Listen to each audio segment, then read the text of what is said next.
Before the break, we were talking about the amount of negativity that we're feeling in the presidential race and really in the Congress, almost anywhere in the political process. Mary Ellen, during the break, you were making a point that it's spilling over into the Republican presidential debates, where they're just hammering away at each other. Yeah, I mean, what surprised me about the level of negativity is that we expect them to be attacking Obama. We expect Republicans to be attacking Obama and Obama to be attacking Republicans. However, what I've found striking is the amount of negative attacks the Republicans are hitting each other with. I mean, every time you have Michelle Bachmann and Rick Santorum, you know, attacking Rick Perry and Mitt Romney, you end up, the front runners are getting hurt. And who's the beneficiary of that? And that's Obama. So I found that really kind of interesting, is that they're learning. Is this debate process, though, where people are attacking each other, you could say, some of it's personal, some of it's about issues. In the end, is that a good thing that we're having all these debates? Been good for Herman Cain. I mean, I think people have been able to see that here's a congenial person that can deal with criticism and a lot of, I mean, what else explains his inexplicable, I would say, rise in the polls? You know, they've been able to take the measure of a man competing with people who should be, you would think, have far more ability to handle the situation than he has. He's a businessman. He's new to this, and he's done very well. I think people like to get a level of comfort with someone as a person, to see how they sort of, you know, what they're like under those kind of situations, more than they want to read their 999 plan, you know. And one thing, I think one of the worst performances in the debate repeatedly has been Rick Perry, and he has just brought on his team Tony Fabrizio, who was the media consultant for Rick Scott. One of the hallmarks of Tony Fabrizio's approach with Rick Scott is that Rick Scott defined himself through television ads, spent no time talking to the press in open, you know, back and forth, and only did one debate. And so the result with that is that he really limited his time. And watch how this Rick Perry Rick Perry's been in politics his whole life, changes. Mary Ellen. I mean, there's a big difference, I think. There is, but I think that there will be more managed control. I mean, you're either going to have to get Rick Perry to memorize better his lines, or I mean, somebody made a decision to let the man out of the state of Texas, where he'd done very, very well. But let's move on for this. But Brent, I want to, since you had some things to say before break about Obama and the negativity toward him, before we move to the United States Senate race, do you think he can turn that around? Well, absolutely, and I think there's a lot of reasons why. He also pretty much came from nowhere politically. He has the ability to articulate his message and his strengths. He's going to have more money. Most likely, he's going to have far more money than the Republican candidate is to articulate, you know, what the Obama administration going forward would do in a second term.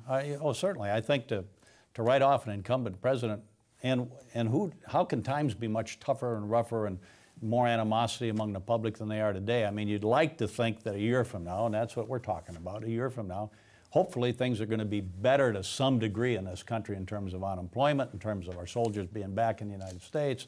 I mean, I think there's a lot of opportunity for him, and we have discussed this morning that if Governor Romney is the candidate, I mean, the Republicans aren't even excited about him, it would appear. Now, we'll wait and see what happens. Steve, let's talk about the race for the United States Senate. We've got the incumbent Democrat Bill Nelson. He's in his 11th year. He's served also in the Congress and the State House. He's got $7.5 million in the bank. He's going to be tough to beat, isn't he? Yes. Now, here's one durable career politician, Bill Nelson.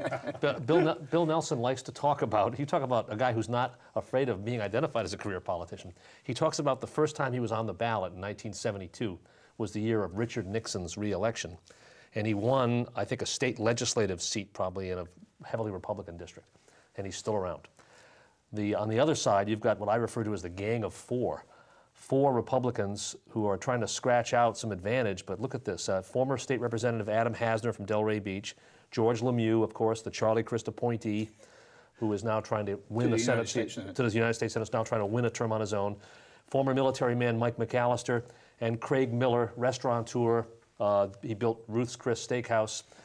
If he can campaign for the Senate the way Ruth's Chris makes a filet mignon, I mean, he'll be in great shape. But none of these guys are getting much traction, and we've seen a number of polls where McAllister is actually the winner in some of these straw polls. I mean, so it's hard to tell who the nominee is going to be out of that group. And Nelson has a huge fundraising advantage, as you pointed out. Right, and none of them have really raised that much money. I think Lemieux may have $1 million in the bank to, you know, Bill Nelson's $7.5 million. But I think that probably the strategy against Bill Nelson will be to run against Obama and try to link Obama to Bill Nelson. Will that work, Mary Ellen? I mean, they're already doing that, and it certainly is they think that's the winning card. Everybody is piling on against Obama, and I think to some degree that can complicate things for Bill Nelson. If it looks, you know, depending on where things are a year from now, when, you know, if the economy continues to, if you know, Obama's numbers look really, really bad against whoever the Republican nominee is at that point, you know, Nelson will want to be a little bit solo, and I think it could hurt him. However, there is this giant unknown factor with the Republicans. Nobody knows these guys, and they're going to have raised a lot of money to match anything that Nelson can produce. So, and they're going to beat up on each other, just like the presidential candidates, and possibly come to the end of the primary without very much money. Right, and that will be a Well, problem. they haven't created much excitement among their own base either. I mean, the polls, is anybody out of the teens in those polls? I think the leader's like 15%. the leader is unknown. Yeah, undecided. by far and away. Wouldn't you have to say that George Lemieux should be the ad hoc favorite here? This was the Charlie Crist guy you were talking about. It was. He was a United States Senator for 16 months. In fact, we've seen Lemieux go to Washington. Who'd he beat? Who'd he beat? No, he didn't beat anybody because he was an appointee. I mean, but, yeah. Let's turn our attention for a few moments to the 2012 legislative session. Normally we wouldn't be talking about that in the fall, but it's coming upon us because of redistricting. It's going to be starting up in early January. Let's take a moment to look at some of the issues that will be on the table. David, this is the redistricting session where congressional and state house and senate district boundaries will be drawn. We passed a couple of constitutional amendments, 5 and 6, to take gerrymandering kind of out of the process. Will that be successful? Will there be no gerrymandering in this? That is what the Constitution says. So, what is gerrymandering for people that might not know the term? For years, the districts have been drawn by the people who will sit in those districts. And so they, of course, have drawn those districts to their own advantage. And so this year the Constitution says you're not really supposed to do that. You can't take into account whether, you can't take incumbents into account, you can't take political parties into account when you draw these districts. You have to look at the things that supposedly are good for the people as a whole, whether or not you're putting communities of interest together. You know, you want farmers to have a chance to elect somebody who will have farm interests. You want suburbanites to give them the chance to elect somebody who will have their interests at heart. And you want districts that are relatively compact. So someone in Pensacola doesn't have to drive to Live Oak to see their legislator. Those are the things they're supposed to deal with this time, and only those things.